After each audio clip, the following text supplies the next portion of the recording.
સુરતના સચિન વિસ્તારમાં એક કાપડની દુકાનમાં ભયાનક આગની ઘટના સામે આવી હતી। કાપડની દુકાનમાં આગને પગલે અફરાતફરી મચી ગઈ હતી। જો કે ફાયરે ભારે જહેમત બાદ આગ પર કાબુ મેળવ્યો છે। સચિનના સરસ્વતી સ્કૂલ પાસે શુભમ કોમ્પ્લેક્સમાં આજે સવારે 11 વાગ્યાની આસપાસ એક રેડીમેડ કપડાની દુકાનમાં ભીષણ આગ લાગી હતી। આગના કારણે સમગ્ર વિસ્તારમાં અફરાતફરી મચી ગઈ હતી।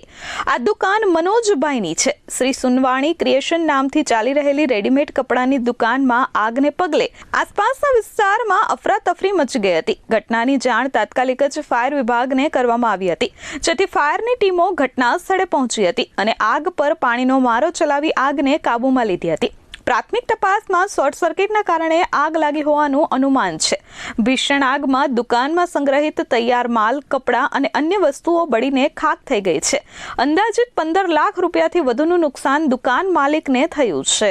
આજ રોજ 11:50 કલાકે અમને ફાયર કંટ્રોલમાંથી કોલ આપવામાં આવેલ કે શુભમ કોમ્પ્લેક્સ સચિન દુકાનમાં આગ લાગેલી છે।